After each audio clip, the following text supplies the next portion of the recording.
reveal all the salaries that I can remember in my tech career right now. Are you ready for this? Yes. Okay, we'll start there, and then I'll talk about what helps raising them. And I would love to hear. You don't have to reveal your salary, but I'd love to No, hear I, what. I really don't. I don't care. You think I care, bro? Look at me. I love it. Nothing to fucking lose. I love Yeah. it, man. I guess this is where I do an intro. I don't know. I don't make YouTube videos anymore. What's going on, everybody? Back by popular demand. We're doing a part two. It's Matthew Sanabria, friend, colleague, general badass, and we're going to talk about all the things that we either didn't have time to talk about last time, or that were specifically requested by the seething, roiling masses of tech people out there for us to talk about. That's what we're doing.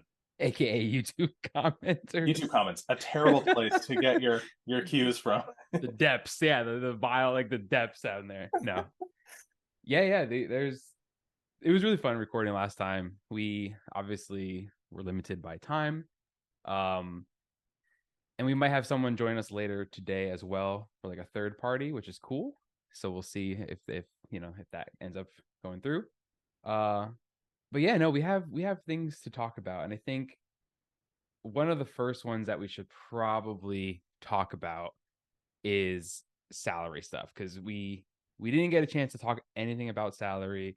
Some people have asked about that, and I know, like, for most companies, review season just passed, right? Usually review seasons for most companies are like the spring and fall usually.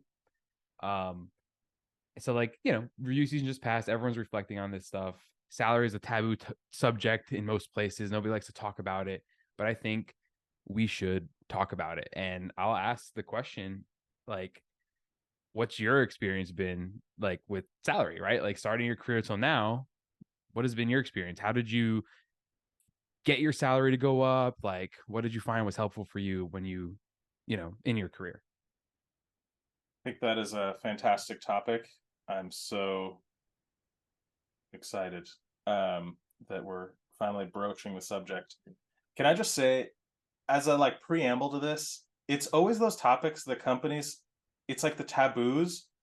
There occasionally is like value there, because I mean, it's just like in it's like if you're watching, like, I don't know, like UFC or whatever, like, what's Yeah. the stuff that's not allowed to do in the ring? Like, that stuff probably works real good, you know? Yeah. It's like Can I break this person's arm right now? yeah. Like, no problem. Oh, like, yeah, if you just like bite his carotid artery, he'll die. Like, Yeah. right now. Not that we're saying anyone should do that. I'm just saying, like, with the stuff that's kind of forbidden, not all of it, but like some of it is often forbidden for because it doesn't benefit a company to have employees realize, like, oh my God, they have no idea how to pay us fairly, and No. they don't care, and they don't do it unless we make a whole lot of noise. And that kind of like information asymmetry, it never benefits the employees. And every once in a while, someone on the internet will roll out that old chestnut where they're like, oh, well, like on my team, we all found out each other's salaries because like someone shared the wrong Excel file or something. And that actually like ruined, the dynamic of the team knowing. And it's like, okay, that's like one against, and there's just hundreds of reasons for. So Right. I appreciate your setup, and I'm sorry, I'm doing what I always do, which is just talk a bunch extra. No, that's fine. Go ahead and reveal all the salaries that I can remember in my tech career right now. Are you ready for this? Yes. Okay, we'll start there, and then I'll talk about what helps raising them, and I would love to hear. You don't have to reveal your salary, but I'd love to No, hear I, what. I really don't. I don't care. You think I care, bro? Look at me. I love it. I don't Nothing care. to fucking lose. I love Yeah. it, man. Okay, so I before I got into tech, it was like I made $12,000 one year as a night security guard. I made even less in the army. I went. I did all kinds of different stuff, and I rarely made much money, but occasionally I was quite happy with some of those jobs. I did some interesting things. I was like into Chinese medicine and stuff. Yeah. Yeah, occasionally got like, so, a very flexible lifestyle in exchange for a hell of a lot less money. But I finally realized I was actually hunting. I think I've told this story before, but I was hunting for new tech skills to learn. I was programming Python. I was like making little websites, and I was like, well, what else is cool to learn out there? So where do I look? Job ads, of course. Like, they probably list a bunch of these skills together, and I'll know what to learn next. Yeah. I read a bunch of these with no intent to apply, and finally I saw one that really was great. It was like a part-time internship or something. I was like, this is I'll learn even faster. Like this is just a means to me learning, not like to money. Went in, applied, wrote a cover letter that I will share on this channel one day. It was hilarious, very long, and that's my manager, who I'm actually still friends with to this day, is like, "That's why I hired you. You had a killer cover letter. Your resume was like wild and bizarre, but the cover letter sold him." So I went in. I want to come back to that cover letter there. I'm just gonna note that. Oh I want to yeah, come back to that like later on because that's sketch it important. down. Yeah. Went in for the interview, and kind of like the rest is history. That first job I made $15 an hour first, Yep. and I was like, $50 an hour. I'm rich, Yeah. bro. Yeah. Yeah, I know. Like pulling up in the 18. That was me. And then and then from there, a couple months later, I was hired on full time. It was kind of like a trial, and they were like, let's get this kid in here. And Yeah. it was, I believe it was $30,000. And that was like an outrageous sum to me. I had not gone to college. I had no real like prospects before this I didn't really seek out money, but like it was beyond anything I'd ever made before. Yeah. And so I was very happy. And this is about 2000, in like the 2008 to 2010 era. And from there, I'll speed this up quite a bit, I promise. There's a lot of jobs in between. I'm famous in my family for like, my grandmother used to ask like every time she saw me, like, did you quit your job again? It was like that was like the Yes. anticipation. It's okay. My mom cried when I quit my job at It's real, dude. It's just like a bagger for sure, like a grocery store. She's like, "You're gonna be homeless." I'm like, "No, yep. I'm not. Please." But like that fear, like that is part of like everything we're talking about. I feel like today too is like that fear is still like, even if it's not to that extent, it's like Yeah. people even in our generation like really still have that like, oh It's my risky. God, like risk, yeah, and they vastly overestimate the risk. So from there, I worked very happily there. Then I did another totally crazy thing and quit to move to Europe and learn web development and like putts around the sort of like startup and hacking community there. I Yeah. was into like computer security at the time. Really interesting people. They had a couple good technical universities in Austria, and that's where I was. And um, I met a bunch of people, learned a bunch of things, started programming like Clojure and doing like real web development. Did a little bit of consulting. Um, Worked for a couple different companies over the next several years. Yeah. From mostly tiny startups, and then a couple of years at a giant engineering firm, like designing data centers and looking at network diagrams and like, and each of those, each time I would either move way down in pay or way up, depending on, Yeah. and usually it was like inversely proportional to how fun the place was to work at. Um, and then when now that I'm kind of on a much more like, I came back to the US and I'm on a much more regimented kind of American career progression here. Yeah. When I came back, I took a job for 130,000. That was in like 2015-ish. Mm-hmm. And that was an amount of money so unbelievable to me that I was like, let's pick Now up. I'm really rich. This is ridiculous. I could never spend this amount of money. And then you bought a house, and then Yeah, right. Like, spoiler alert, I did figure out how to spend that amount of money. Amazing what you can do when you put your mind to it. Yes.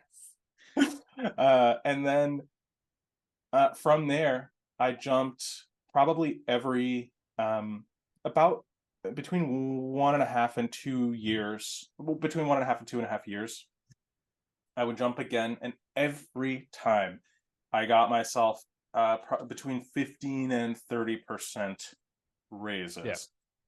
Yeah. I have, joining HashiCorp was obviously the last job I took, and I've been here for over 4 years, and it has been, in a way, it was like winning the startup lottery, not in like it's like the working class startup lottery. Yeah. The shares became worth something which is better than they usually like. I have options. Usually they don't. Yeah. Yeah, I own. They were options, not RSUs, of a Yeah. company that I worked for a few years ago, and they're worth like a third of what they were then. Yeah. It's like, and I wrote a check for like $5,000, you know, and Yeah. they're worth like just like nothing now. Yeah. Um, But that's the risk. That's part of the risk you take, right? yeah. That's part of the enticement that they try to get you to join these companies. It's like, hey, you could either make out big or you get nothing. Or we paid you slightly less than the average over a few Exactly. years. So that ends me where I currently am. I joined HashiCorp at, I believe it was 165 base and a bunch of stock that was made up and not worth anything at the time. Yeah. Get into that. And then I am now at um, 201. Nice. Redirect. Or what was that? No. Uh, Created. 201 created. yeah, right. Yeah, Oh, leave me resource alone. I'm sharing. sorry. It's my fault. I'm looking at What code all a day today. fucking nerd. What a Get this fucking guy nerd. some Please money. get him out. Get him out of here. Get him Um, out. so obviously like those shares are worth something now, and that really complicates like what my, as a result, my total comp has been like all over the place if you do Yeah. the math every year because the stock price is always changing.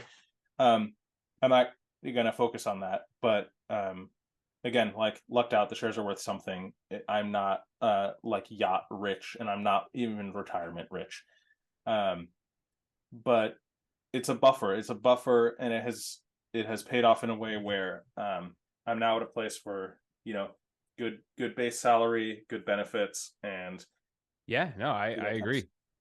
That's kind of similar to my story in the sense of I need to pull up my LinkedIn to even remember what my jobs were I at this skipped like point. 7 for sure. But yeah, I'll give mine because like way back in the day when I was in high school, about to go to college, I was working for like a restaurant, $3.50 an hour plus tips or some stupid shit like that.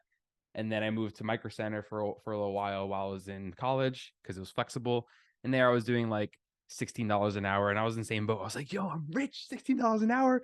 We're in there. Like, who wants money here? Everyone take it." And I was like, shortly realized very quickly that $16 an hour doesn't really go as far as you thought it was when you were in high school. I went to college, got an internship where I was making about $22 an hour, and then I was like, "Oh shit! Like I'm really rich." I think that was like 45K a I year can't or believe something I like got to that. go back and complain to that. Yeah, They were massively underpaying me. Think of all the yeah, money I could have made. yeah, exactly. So I was getting paid that, which what is that? Like $45,000? Yeah, something about that. And the internship turned into that was about 2012. The internship turned into a full-time role when I graduated in 2014, and then they paid me 60K when I graduated, and they also paid for like a semester of my college, which was cool. So I stayed with them like a little longer. I was like, "Hey, I'll stay here to get you pay you my college." And then I was like, "You know what? It's help desk role. I need to get out of here. I'm not growing." Right. Took a job at a startup, and I knew nothing about startups. Right. I'm still a wee lad at this point, and I took a job at a startup. It went from 60K to 70K. The startup went under, got laid off, found a job making 90,000 in New York City, and that was more systems engineering, right? So now like managing production Linux systems rather than doing help desk stuff.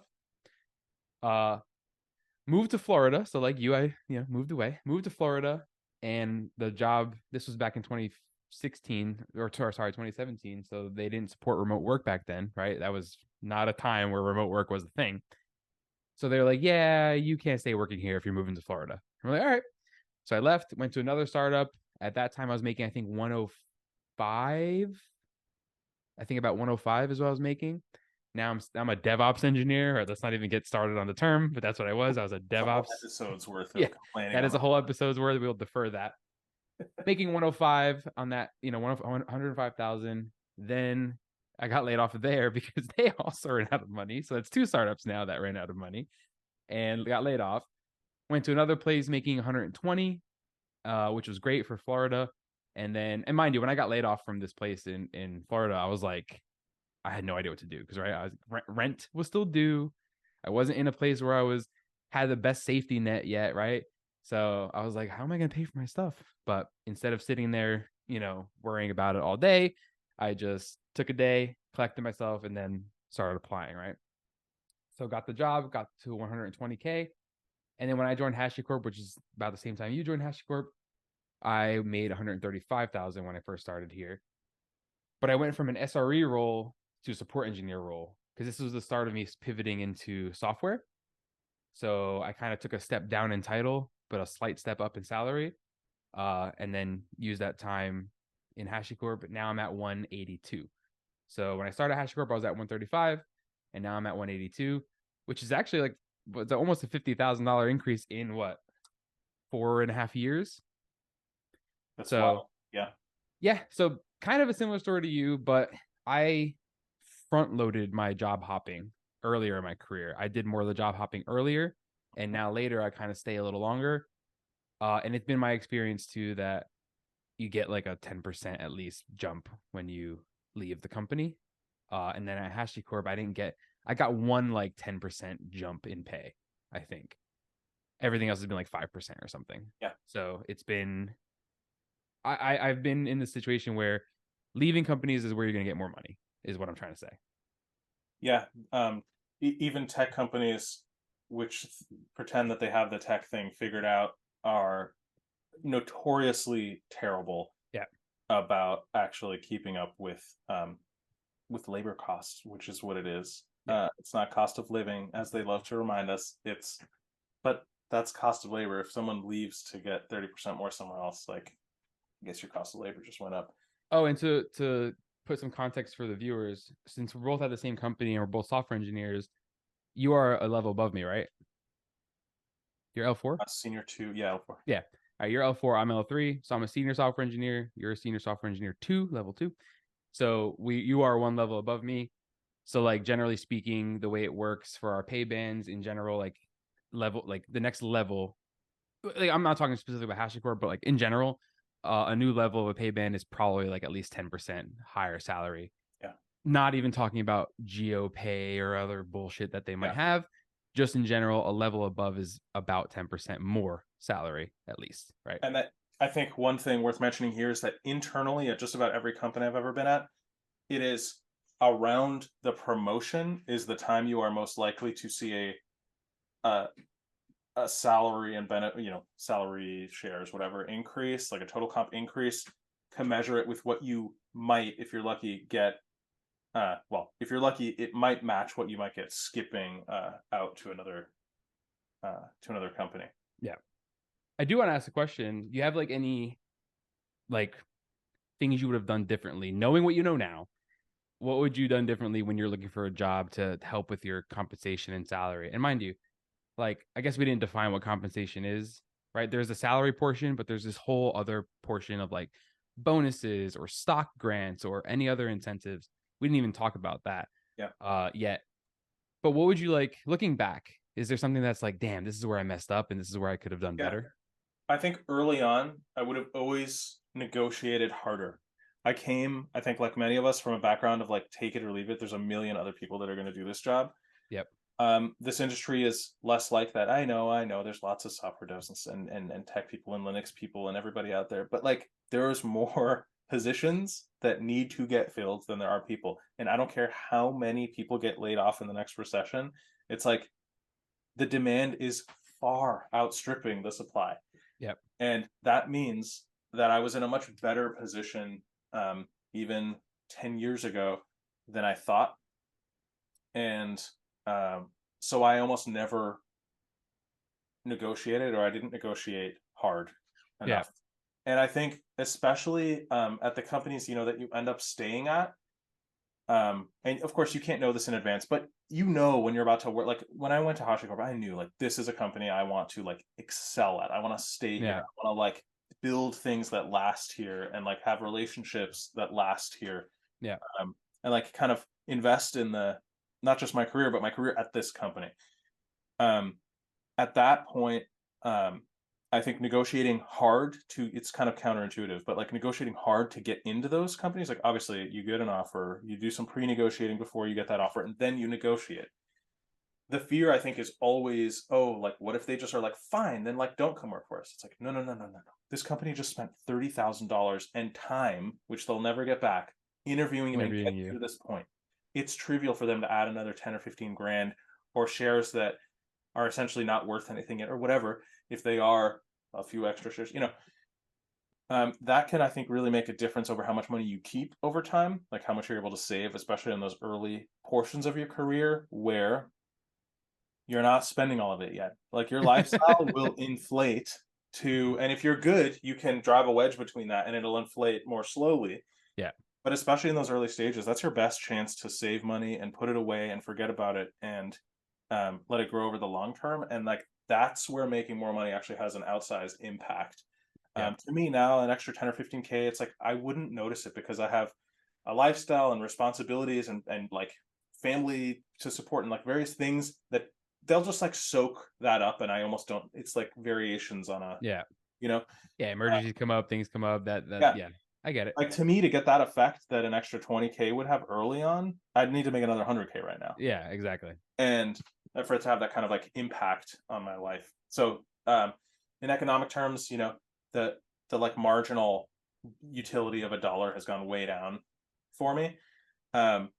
What that just means is like negotiate hard, even when even when it's scary. That was my experience. I didn't negotiate for any of my job salaries because I was always taught like, be grateful you have a job. And mind you, like, my mom's been working at the same place for 40 years, right? Like it's just be happy you have a job, you're Yeah. stable, blah, blah, blah. So that mindset Yes. was always instilled in me.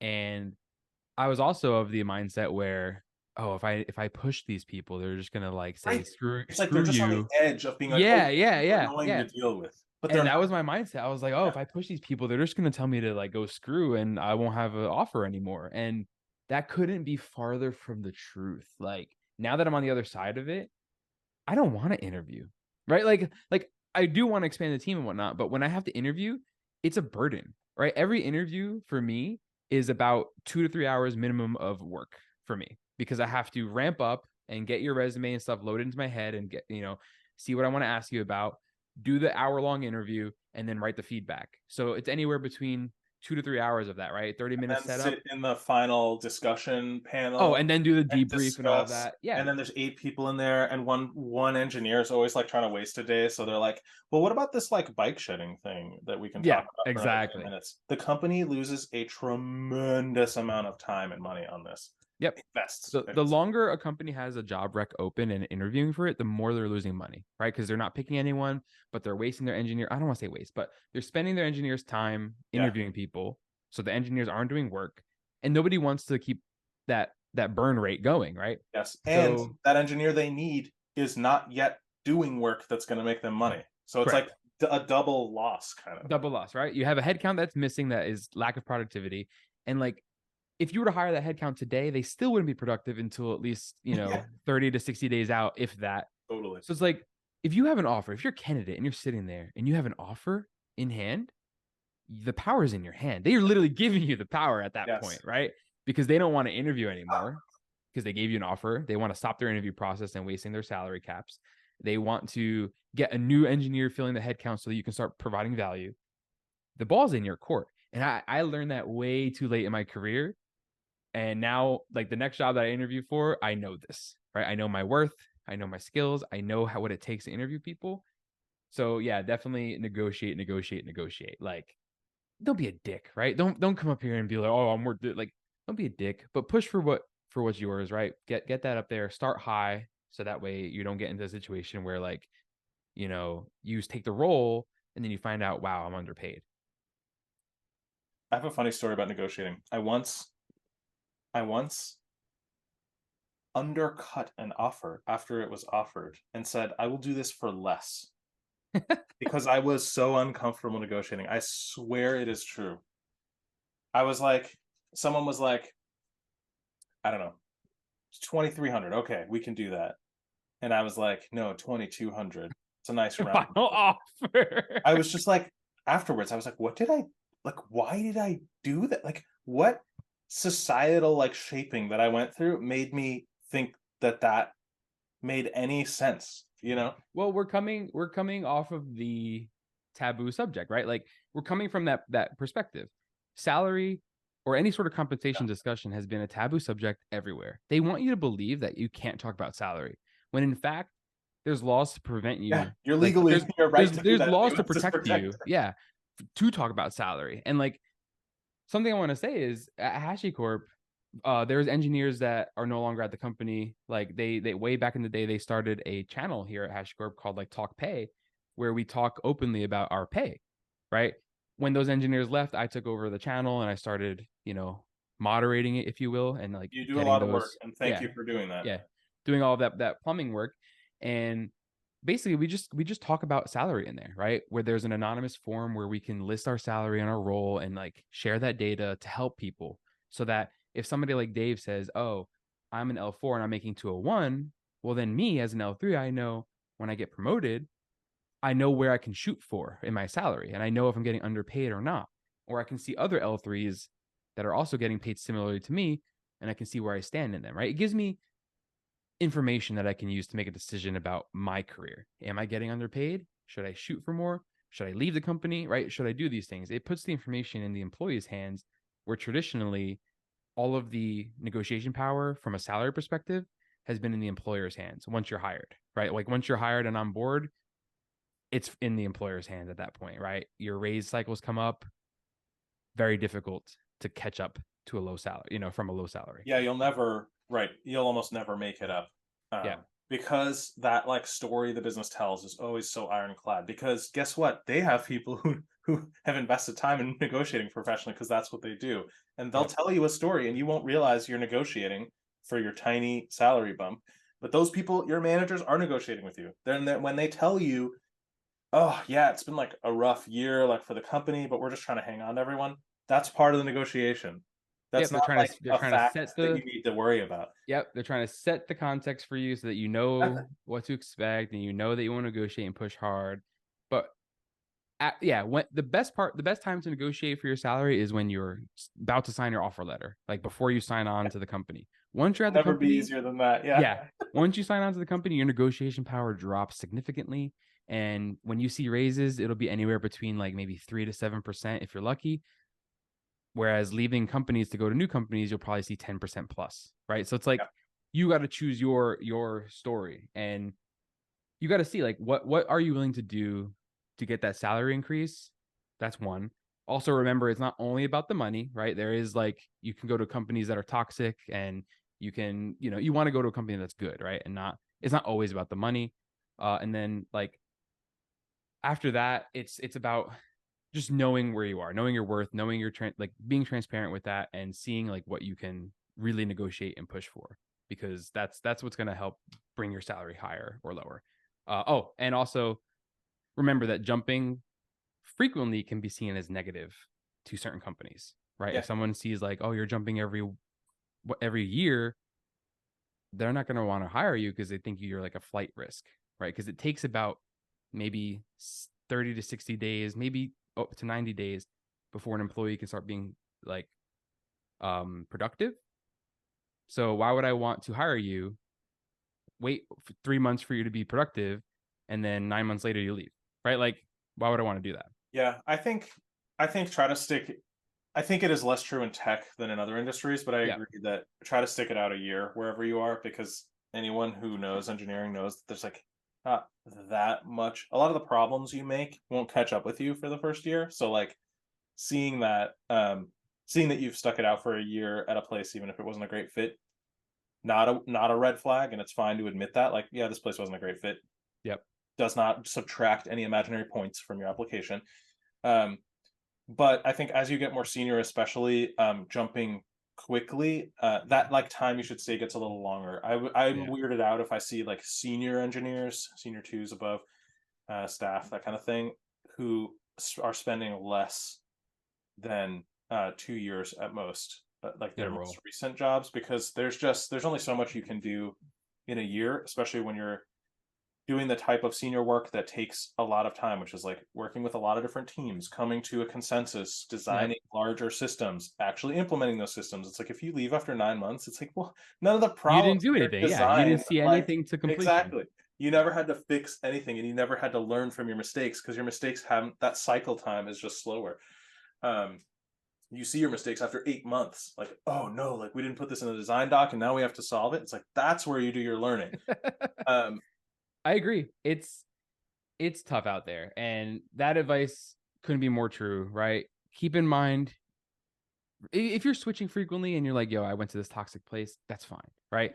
But if you're switching frequently just to get the pay bump, you're not showing that like that's that sustaining value there, and you're gonna make people question whether or not they want to hire you. And I was talking about salary transparency. I was looking at so I've been looking for jobs and whatnot too. I'm always passively looking for jobs, right? I'm always Nice. interviewing, always doing You that should always because know your worth and what's out yeah, there. yeah. I never want to be caught on my heels, right? On my back foot. I want to be always prepared and see where the market's going. So like I was looking at companies that there's websites out there like levels.fyi to show you salaries and stuff, and you should be doing your research We can link a few and below. yep, you should be doing that stuff, doing your research. And companies are now starting to post salary ranges for jobs. But one company that stood out to me the most is, and I don't want to like, this is the company that I would love to work at one day, but Oxide Computer, they have a whole blog post about their salary. They pay everyone the same salary. They pay everyone 191,000 and change as of now. Uh, Basically they've done some math and they're like, listen, we're not doing this location based pay. We're not doing this shit. Everyone's getting paid this same amount. We're all on the equal footing. And they wrote a whole blog post about it that you can see. Very transparent, very cool. And what I like about that is it's like it just eliminates the whole stress of negotiation or whatever. You know what you're getting into up front. And if you want to work there and be part of that, that's fine. Right. It just eliminates that whole thing of like my teammates getting paid more or less than me. That it eliminates all that. And you really start to see like a true team. I thought that was really cool. I'm not saying every company needs to do that, but when you're looking for jobs, you should look at the company's roles and see like, is there any salary transparency here? Is there any compensation transparency? Like, what are they telling me? Because if there's not, they probably don't care, right?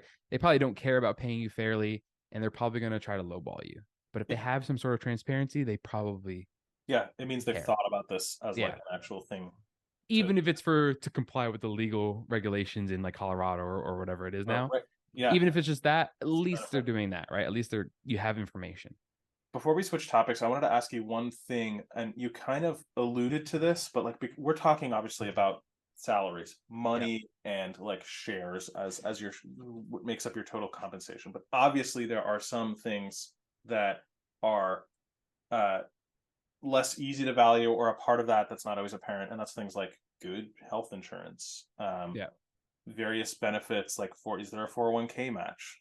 Is there a 401k match? Shut up. Uh, God damn it. How it's a dare great you? question to ask. um, There's not a sort of 401k like match for those asking. We don't have one. Just gonna be sad um, about it. the and I think those things are all like very real, and they're a huge. I think they're harder to value. So like people focus more on salary because that's just the information you have. But also, one thing I wanted to bring up was like as I was listing my job experiences, I was thinking, wow, like I made almost no money at this startup X, let's say, but man, I learned so much and it was Yep. actually so good. So like how do you truly value that extra like learning? And I think that's like maybe for another time, like to really discuss that in depth. Like, are there any like signals you can find during the interview that are like Yeah, this I think that's a good company? topic to. I would love to hear what people have to say and ask questions about it. And we should probably live stream these at some point in our It's a future. good We should idea. probably Yeah. talk about that so we can get live questions and stuff. Um, I'd love to go into that after people ask us questions about that, of those things so we can focus it. But yeah, you're right. It's not just the compensation, right? It's am I exposed to the right technologies that are going to better my Yeah. career? Am I going to grow as an engineer, right? Because that's valuable. And that's what I did when I went from my help desk job to my first Linux admin job. I was exposed to so much, even though I got laid off from that because the company, like, lost money and went under. Even though I got laid off from that, I learned so much and I became a far better engineer in those 11 months than I did in Yeah. the 2+ years that I was at the previous place. Yeah. Right. So there's something to be said about that. And it's everything. It's your salary, it's your stock, it's your insurance, it's the experience you're going to get, it's the people that you're working with because it's a network aspect to it now, right? Like I know these people, and now as they move on to their companies, I will know them from that one company that I worked with them, and I can talk to them like, hey, you're at Google now. Can I, what's up? Yes. And Exactly. it's all of that combined Huge. that really paints the picture of, and it's also your work life balance, right? Like, are you going to have the ability to have a good work life balance? All of that has to come together for each individual person. and you have to make the decision, right? Yep. There's been times where while I'm at HashiCorp, I got offered money to go to other places, more money. And I was like, nah, I'm not going there. I don't Yeah. want to commute to New York. That's going to ruin my work-life balance, right? Like, I don't care if you're paying me more money. You're not paying me enough to warrant that. That's right. It's the So it's like, price it's all of for that. what it Yeah. is. I agree. And I think one of the reasons we're talking about salaries because that is the clearest metric in all of Yep. this. So it's the one that kind of gets managed the most. But like a lot of what you're saying is so much more important than salary after a certain minimum is hit of Yep. salary. But it's also incredibly hard to see in anything except for hindsight. It's like Yep. you don't know. It's really hard to tell if a team like there's some easy ways to tell if a team is toxic, but after you've eliminated those, it's like it's still a crapshoot. It's still a crapshoot. So You're always rolling the dice, and like the younger you are too, you have different responsibilities. yeah, You might be like, oh, I don't care about the insurance. I'm single. I pay yes, $0. Great, but if you have a baby or yeah, if you get married, you're paying now. You have a family now, so that's like, I don't know, like hundreds of dollars out of your check now. yeah. It's That's a the risks compensation thing. Yeah. exactly, and the risks. I think that's a good way to kind of sum this up. Is like take what we said, use it if it's useful, and remember that like the risks you can take when you're young aren't necessarily greater, but they're just different from the types of risks you can take when you're older. So the types of risks you can do when you're young is like negotiate like crazy, like target companies that are going to teach you the most because you don't need that much money yet.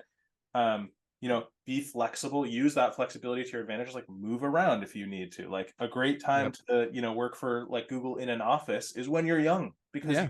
the commute doesn't kill you, no matter Yep. what stupid like things they have. Not that they're stupid, they're wonderful. Yeah. But No, I it's get what you're saying. it's You much don't have a less interesting. family that I You're have like, to yeah, go dude, home I'm to not or going to stay an whatever. hour Yeah. from the restaurant in the massage chair if I have like a kid at home. I'm sorry. Yep. Um, No, and I agree. I agree.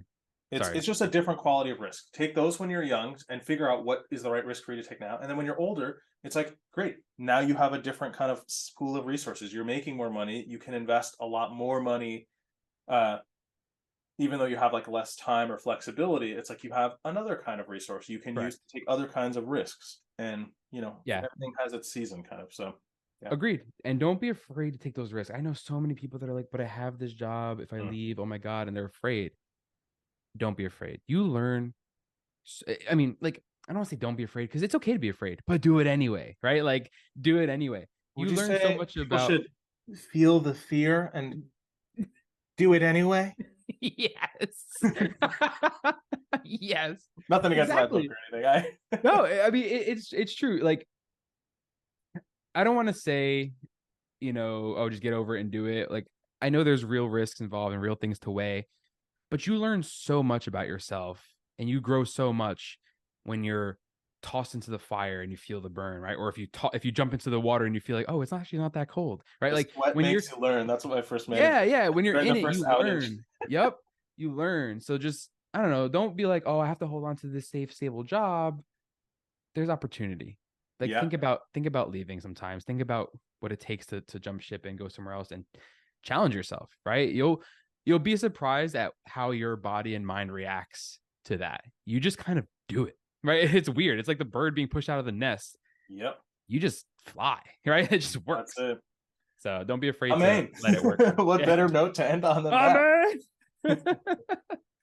It's fucking such a cheese ball. I'm like, party time. Hey, Let's go, Justin. Get in, yeah. loser. Let's go. We're talking about salaries and learning and growth. Welcome back, Justin.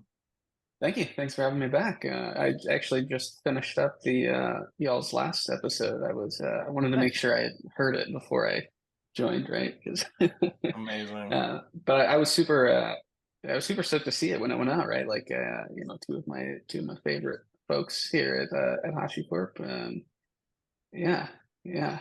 So I'm happy to be here chatting with you. What are we talking about? What have y'all been talking about? Well, we've been talking about salary things of that nature, and we actually just hit that for like an hour. But there was a second topic that we wanted to cover, and that is someone asked a very interesting question. Matthew, you have that in front of you? Yep.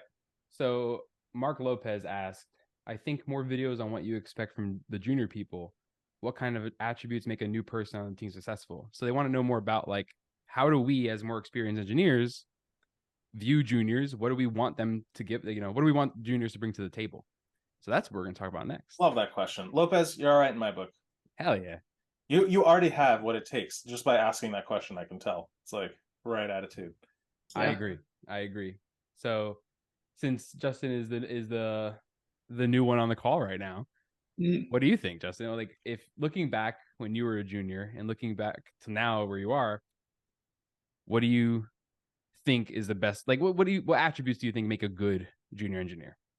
Sure. And just, I guess, to set the context for anyone who might not know me, which I assume Oh is yeah, this probably is pretty Justin, much by the way. everybody. So to sort of set the context here, I came up sort of through support, right? So like I was very entry level support at the beginning of my career, worked up through support engineering, senior support engineering, and now I'm a community manager.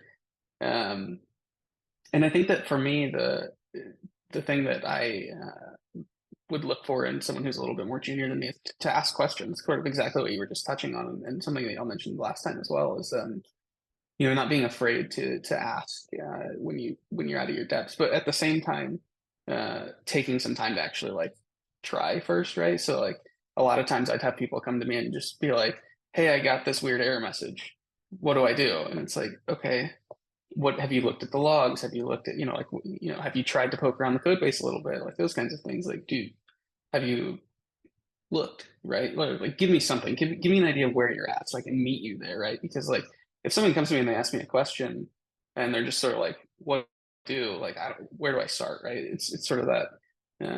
What's your level of knowledge around this particular question? What have you already tried, right? Because I may not know the answer either. And if you tell me, well, I've tried this, this, and this, then it gives me a sort of starting line, right? Where I don't have to go hit all those basics.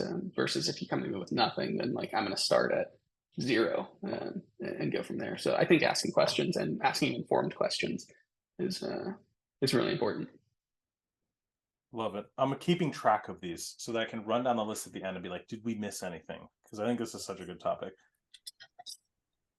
Do you want to answer or do you want me to answer? Go first. Yeah. Okay.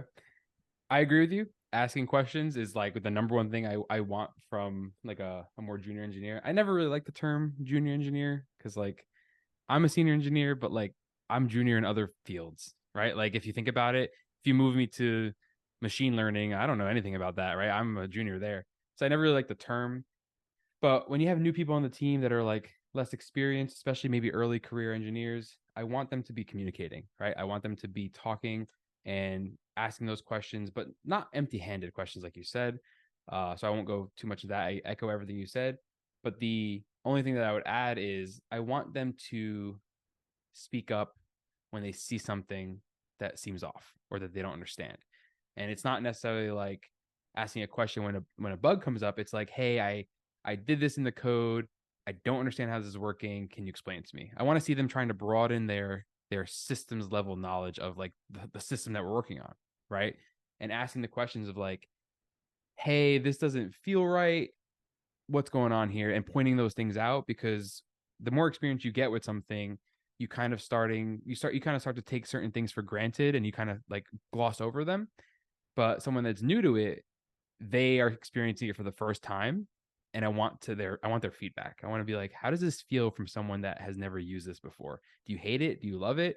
Like, what's the rough edges? Because I gloss over the rough edges all the time, right? Because I've dealt with them, so I don't think about them anymore. But how do you, as the new person, how do you feel? Because I think that's valuable, and I love when people bring that up, because the people that I have on my team that do bring that stuff up always leads to really good discussions, really good documentation, and sometimes it leads to like bugs. Like, oh crap, that shouldn't be doing that. That's a bug. Let's go fix it. So I love that. That's great. The reason I wanted you to go first is because what I have to say is the final word. No, it's because you just brought up some really interesting points. The junior versus senior thing, I think, is such a great distinction to make. In fact, I heard you make that distinction a couple of years ago, and I think I even referenced it in a few videos after that because it made such an impression on me. The idea that like we're all juniors in some like things, it was just like driven home to me by one of my really good friends, actually maybe my best friend, the person I started this channel 4, who watched one video and was like, I don't know if Linux is for me, which like that's fine. Bastard. Son of a, no, but he randomly years later just got like, he became a Windows admin. Go figure. And Loser. No, I'm just kidding. I was a Windows admin too. It's okay. This is a safe space for everyone. Yeah. He went and got obsessed with ZFS. He was just like, he found ZFS somewhere and he was like, this is the best thing I have ever seen. And he read all the docs and he set up, he was already like kind of into the hardware side and like had a server rack at home and that kind of like infrastructure admin person.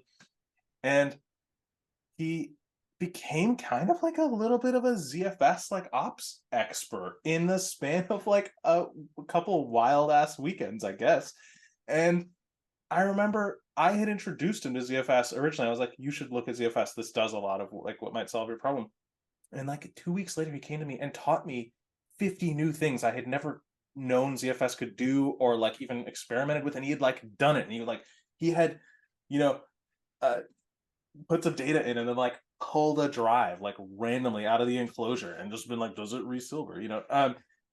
It was just wild to see. And it drove home this point, I think, which you made, which is so valuable, which is it's not about, yes, part of being a senior is you have a huge giant database of like shit you've seen and shit you've worked with and shit that's blown up in your face. Then that makes you very good at like having intuition around what to do, how to build something, what not to do. And yes, that's part of what we get paid for, but also brings home this like distinction about what makes good engineering is actually not about all the knowledge you have. It's about the engineering process you have. Like, how do you go about solving problems? And a very good junior can be much better at this than some seniors I've seen, because they just have the right process. And I think that's some of the things you've both mentioned are like about that process. It's like, do you try to build context around a problem before just like crying about not being able to solve it? It's like, well, yeah, no one is able to solve this problem off the bat. That's normal. That's step 0. Like step 1 is like build context, do some research, read through like some basic docs. Do you have a misunderstanding about how this thing is even supposed to work? Like work from there. This process is like kind of what's important. I'll let y'all chime in on that before I go off on like a huge other tangent about something else. But yeah. Justin, have anything to add? I had something that came to mind a minute ago, but thank you, ADHD. It has left my brain. More my fault than your fault, I'm afraid. Once I get started, man. Yeah, no, but I mean, I totally agree. I mirror everything that y'all said as well. Like the question saying that, like, I really appreciate the sort of distinction that both of you made in terms of like being senior about in specific areas, right? Like, I think that one of the things that I picked up on a lot when I was still in support was that, I had gotten to a point right around the time that Matthew and you joined, where like I knew how Terraform worked, right? Like I know how to do that kind of thing, but there were still aspects of what I was supporting. I was supporting Terraform Enterprise at the time that like I didn't have any knowledge in, and that Matthew helped me a ton in all those things, and sort of helped to build me up in that. And so that's sort of allowed me to pass that on to other people as well. And I had a point with this, but I guess what I'm getting at is I totally agree. Like I think that like everyone has their like sort of niche that is like particularly interesting to them, that they become like sort of the person for. When I joined your team, I had never used Terraform Cloud before or Terraform Enterprise. I used Terraform, right? The open source CLI. I used that before, but I had this like set of knowledge for Linux that came along with me. So when I was on your team, like I saw there was a gap on Terraform Enterprise knowledge because one of our people left at that time, right? That was doing it and whatnot. So I was like, you know what? Let's dive in. And I just started tinkering, right? Like Dave was saying with his friend with the ZFS, I just started tinkering. I read the docs and congratulations, I'm the expert now, right? Like that's kind of how it worked here. That's kind of how it works in the field. You dive into something, you read the docs, you tinker with it a little bit, you find out things, you break it, you fix it, and suddenly you turn from this junior engineer to the expert on that thing that you just read about. Because the sad truth is that nobody's reading the doc. And like if you are the first person to read the docs, you're the expert now. Like it's crazy how that works. So like to all the people that are in the junior roles now, just get going. read the docs for the thing that you're working on, tinker a little bit, and you'll be surprised how quickly that turns you into being an expert on that thing, because people will start asking questions and you'll be like, oh, I know this. I know the answer. And you can start chiming in and having those discussions. And then your knowledge will start to grow. And then you own it. And then sad things happen. But whatever. I'm gonna jump in here because that the fleeting thought that I had came back to me. Yeah, and Perfect. it's what you just mentioned again, Matthew, of the sort of, or maybe not again, but earlier you talked about a a junior person coming in and asking questions about things that just don't seem right, or like calling something out that's like, hey, this just seems kind of weird to me. And I think there have been plenty of times, and I imagine all of our careers, where you came into something, you looked at something, you're like, this just this seems like counterintuitive, or like maybe it's just a documentation issue or something, like something's not right here and I'm not getting it. And then you bring it up, and whoever you're talking to about it, who is the senior person in this role, goes like, huh, you're right, there is something wrong here. Or like, we've just been kind of doing that because like that's just how it works, right? And I never really gave it a second thought. And so I think that second pair of eyes, or fresh set of eyes, if you will, is really beneficial. So going back to the origin of the question, right, of like, what do you look for in a junior engineer? I think that, um, yeah, like that sort of calling that kind of a thing out is super valuable and should be encouraged. I love that. That's because it's the second thing I jotted down, and I swear I jotted it down. Not just a hanger on here. Liar. No. Yeah. I depend on all my friends for ideas. But I wanted to expand that, because one of the things I was thinking of, this kind of like less experienced in general, less experience on the team, more experienced in general, more experience on the team. In these dimensions, one of the most incredible like kind of value adds I've seen very inexperienced generally people bring to a team is, in addition to finding like code smells or like things like that, process smells are huge. And I have actually seen, and it wasn't me going on a team and being like, I think this all sucks. It was someone coming in who was more junior than anyone else on the team, in the kind of like general technical experience sense. And within like 2 weeks, she's great. I should actually interview her here. Within 2 weeks, she just had the kind of like courage and honesty to be like, hey, like how we do kind of all this process around this is like, it doesn't make sense to me. Can you like explain? In fact, she, being who she is, was just kind of like, this seems bad. Does anyone have an opinion? And I was just like, damn, like she just, yeah, like, but she's right. Like, this is bad. And all the seniors, it's like you have so much experience, you can just kind of like adapt to shitty processes or shitty ways of like planning or designing or building software. And you're like, hey, like we'll make it work. And you do make it work, but it's not optimal. And I think when you're new, and it's also, even if you're senior and very experienced and new to a team, that's the time before you like acclimate to how things are just done, and it will happen. That's the time to just like, is there stuff we could make better? Is there stuff that doesn't make sense? Is there stuff that seems suboptimal? And then again, like also with a caveat, kind of like some of the stuff Justin was saying earlier, don't like, you can do this too much. You can be the person who comes in, doesn't understand a damn thing, and then is like, this is all bad. And like, I read that we should do this differently. That's not what anyone wants or needs. But if you come in and like constructively and somewhat critically ask questions about some of the fundamental things that are happening, that can be very useful. At the very least, that's your training, right? Like you're getting trained on why things are done this way. And it helps everyone else to have to explain it, because you're basically a rubber duck for like, finding bugs in the sort of code that runs the company. Just a thought. That reminds me, because you said like about these processes that are in place that are bad, they're getting called out. I was been reading the staff engineer book, right? Oh, yeah, I'll put it on the camera. You Staff can engineer. read? I can read. It's a new skill that I am working on over the summer. No, I've been reading that, and they mention a line. I was trying to find the page, but I read, but they mention a line of, don't just implement these processes just for process sake.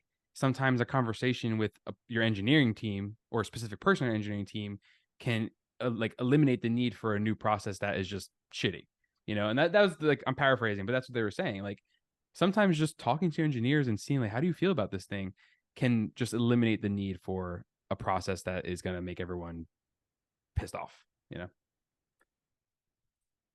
I think it's sort of like an interesting thing, very like topical for me, right? Because like I'm doing some things right now, process related on the team that I work with now, and something that I've had to learn very recently, actually.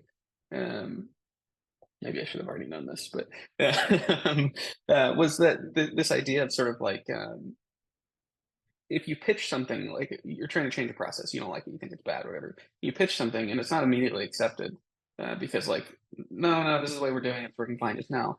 Like maybe take a step back and reflect on how you like pitch that, right? Like I came into this particular thing that I'm trying to do, and I was just like, hey, the process we're doing right now, it's not efficient enough. We need to change it. We need to change everything.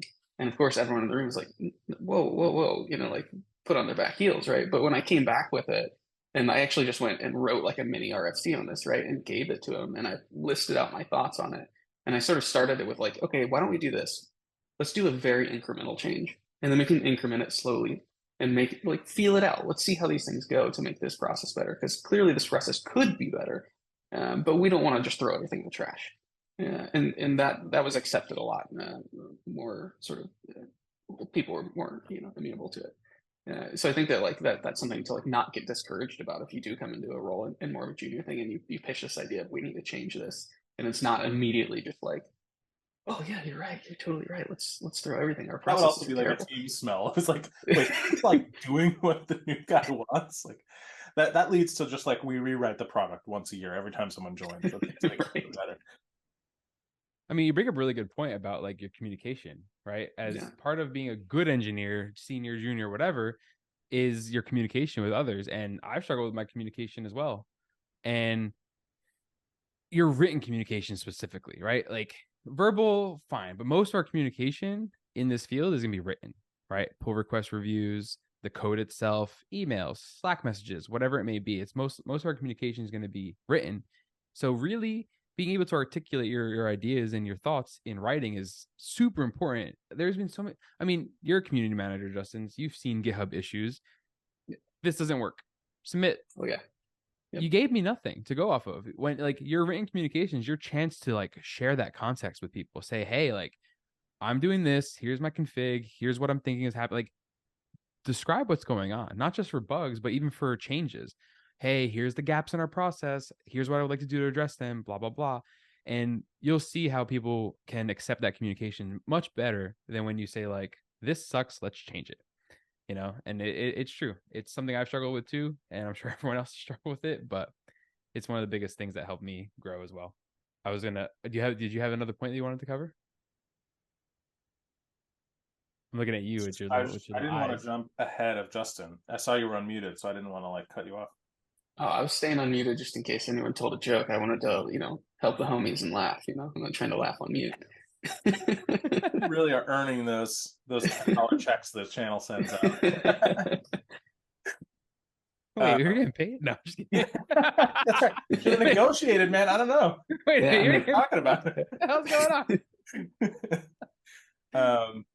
That's cool. I love these. I'm gonna kind of read off the things we discussed. Okay. Senior and junior dev relations, and specifically what we like to see from newer people on a team. Do your research, ask good questions, and add context.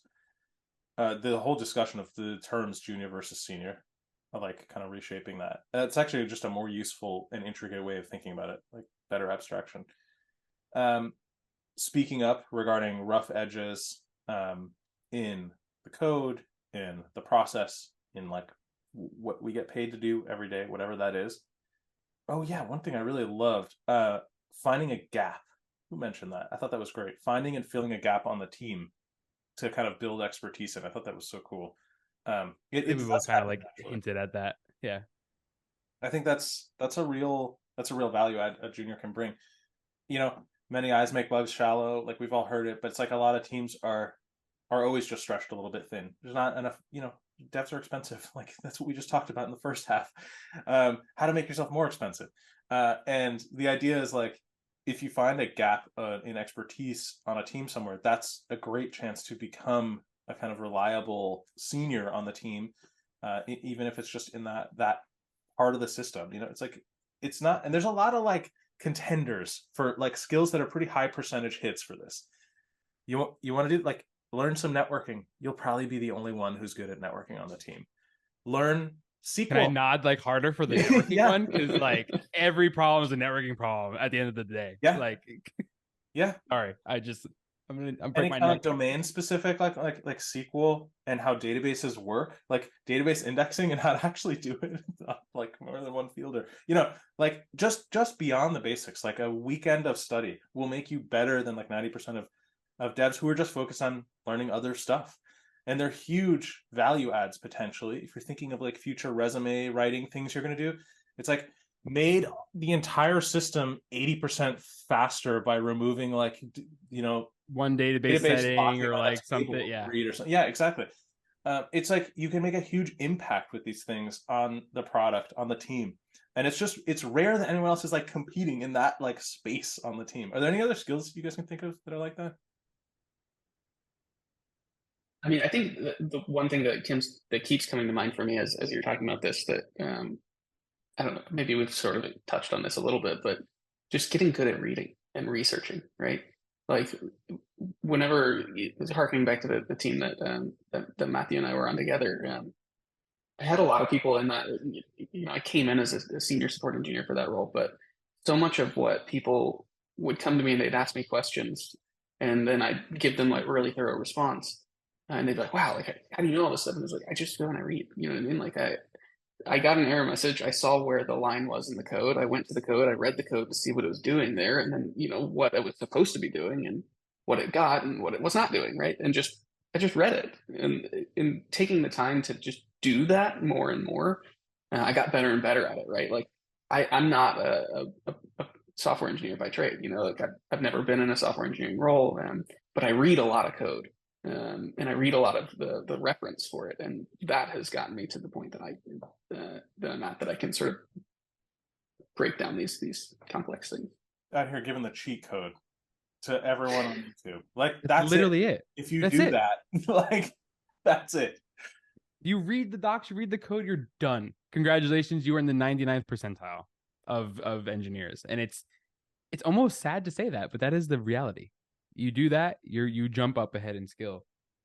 And to extend that, like debugging, right? Not just reading, but like that's part of like reading the code and stuff is part of your overall debugging skill. And if you can get that up, you'll be a fantastic engineer, right? You'll be faster at debugging the code. You'll be faster at getting to the core of the issue, at whittling down context. So I want to say debugging as the skill. And then I think I mentioned it last time, but like just being comfortable with your tools and being fast, right? There's nothing worse than being slow with your tools or slow typing or slow this, and then you lose that context, right? If you're in that flow state, there's nothing worse than being pulled out of that flow state. So kind of being quick with certain things is going to help you in the long run. Love it. Yeah. Does anyone have anything else to add? I have one last thing to add if nobody else has something to add. Go for it. Yeah. Cool. Yeah, I mean, being a junior engineer or senior engineer, I think if you are a junior engineer that's aspiring to move in, like to get your promotion and go to the senior engineer route, my advice is to start thinking more about the team, right? Like the code is the least important part of our job. Like I'm not gonna lie to you, coding is the least important part. It's about solving business problems and framing it and all of that, right? That's what we do. The it's required though, by the way. So like I know some senior engineers, not at this company, but like you have to be good at writing code. That's for sure. Given. Okay. For sure. It's just that as you become more senior, the code becomes the smaller part of your job, the least important part. It's more about framing the problems, addressing them, yada yada. But the biggest thing I see from going from a junior to senior eng is it's less about your impact and more about the team's impact. So instead of like, oh, Matt wrote this code today, it's, oh, Matt wrote this RFC to enable the team to write the code. And like, that's where you can pivot from junior to senior, is just showing more of an impact outside yourself and to the team in the whole, right? So that's my little ender, my conclusion. I just like that you called it an ender. It's like some kind of like Ender's Game, like Tekken or some shit. Yeah, like, that's my ender. Like rip the guy apart. I don't know. Finish him. Mega kill. I don't know. Wow, showing my age here. UT 99 for life, people. Yeah, that's a great point. I love that we've talked about all these things. I think they're like, this is just a gold mine, and especially getting 3 different perspectives together. I think it'll probably be instructive to people to see what we all agree on, and like what these like common points are that we all kind of express from different perspectives. Thank you both for being here and doing this, and maybe we'll do another one of these soon because they're Cool. fun and useful. Yeah, thanks for having me back. I promise next time I'll wear a different shirt, or maybe I won't. Maybe I'll just keep up with it. You You keep don't wearing the same shirt. don't You're break fine. the streak. What do Yeah. you? Yeah. We keep having good like talks when you're wearing this one. You got to keep wearing it. It's the Exactly. lucky shirt, man. As always, please leave questions, comments, and requests for future topics in the comments below. We'll read them. Can you guys just like hear my dog barking and my wife? Not at all. Nope. I can't hear anything. That's amazing because it's all I can hear. Cool. See y'all in the next one. Peace, everybody. Thanks. See y'all. Bye.